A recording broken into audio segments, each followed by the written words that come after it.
The Philippines has a problem. On top of fighting the spread of the coronavirus, hospitals are facing another crisis. They are more than 20,000 nurses short. But the thing is, tens of thousands of nurses graduate every year in the Philippines. This 2010 oath-taking ceremony included more than 35,000 graduating nurses. And this is a graduating class from 2017, and this one is from 2019. So how can the Philippines have so many nurses and be dealing with a shortage at the same time?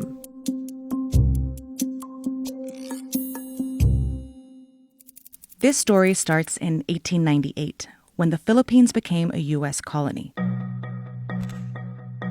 Filipinos fought back but were ultimately conquered by American troops. More than 200,000 Filipinos died.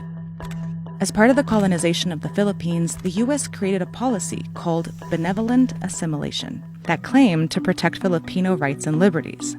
They used this to justify the colonization of the Philippines by arguing that this was a different kind of colonialism and imperialism.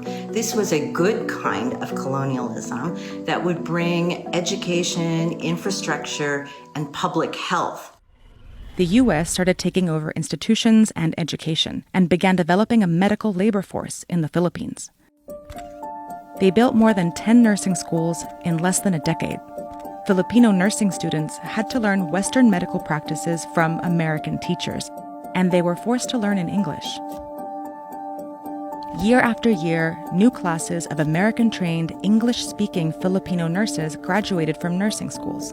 What this did was that it inadvertently prepared Filipino nurses to work in the United States. The nursing training system went on until the Philippines gained independence in 1946. The independence of the Philippines as a separate and self-governing nation. But even though the Philippines broke free, America soon found a way to bring Filipino nurses over. Starting in 1941, after the U.S. entered World War II, millions of Americans joined the armed forces, and thousands of nurses enlisted to treat injured soldiers in the field, and American hospitals started emptying out. So the government funded programs like the Cadet Nurse Corps to fill the gaps. They provided millions of dollars for a lifetime education for free and encouraged American women in particular to enlist in a proud profession. As a result, nearly 200,000 American women became nurses for the Army and civilian hospitals. All working with the same purpose, to ease the pain of war, to help save lives. But that all changed in 1945, when the war came to an end. Once the fighting was over, there was less support for nurses. Government funding dried up, and many women quit nursing. Hospitals started seeing a rise in vacancies, and that meant America needed to find nurses to fill the void again.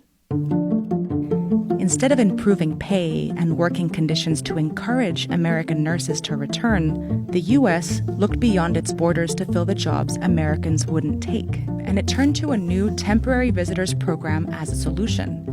U.S. hospitals started to use the exchange visitor program in order to recruit Filipino nurses because they had Americanized nursing training already. And it worked. Filipino nurses dominated the program. For about a decade, more than 10,000 Filipino nurses came to the U.S. to work. But the real reason so many left their homes has to do with what was happening in the Philippines at the time. After centuries of oppressive colonial control and their own World War II battles, the Philippines' economy finally started to stabilize. Cities were flourishing and tourism was booming, but wages, particularly in rural areas, were still low for nearly everyone. And that included nurses, who despite having formal training, were often paid less than janitors or messengers. And that pushed many to go abroad in search of better opportunities. But when they came over to the US, many sponsoring hospitals just used them as inexpensive labor. They assigned them extensive nurse work and only paid them a minimal stipend. After their temporary placements ended, many Filipino nurses went back to the Philippines, while many others managed to stay longer and build a life in the U.S. where they formed strong Filipino communities. But the exchange visitor program wasn't the end of America's hold on Filipino nurses. It was just the beginning. The 1960s brought big changes to America. There are certain historical events, new Great Society programs such as the establishment of Medicare and Medicaid. There are civil rights and women's social movements. American women have more opportunities to enter other kinds of occupations. All of these things converge to increase the demand for nursing services, but also to result in even more nursing shortages in the United States. In just 3 years, nurse vacancies nearly doubled. Nearly 1 in every 4 nursing jobs was vacant. To fill the new shortage, the U.S. turned to the Philippines once again, but this time, it was different. Immigration policy in America changed drastically in 1965 with the new Immigration and Nationality Act. For the first time, people from all over the world could apply for immigrant visas. Then, on top of sponsoring hospitals, labor recruiters and travel agencies started targeting Filipino nurses with ads that promised them bright futures in America. One particular ad featured a basket that was decorated with the Philippine flag. It's addressing the Filipino nurse saying, "Dear nurse, if you're not happy where you are right now, contact us. And we can't promise you happiness, but we can help you chase it all over the place." So Filipino nurses began filling the huge shortages all around the U.S. But soon, many experienced discrimination. The American Nurse Association added licensing requirements to limit their entry. The nurses who did pass those requirements came to the U.S. and ended up in underpaid, lower positions.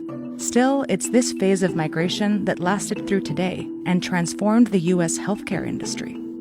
The temporary pathway, established 20 years earlier, became a permanent migration route, and the hospitals now had a way to lure nurses over whenever they wanted.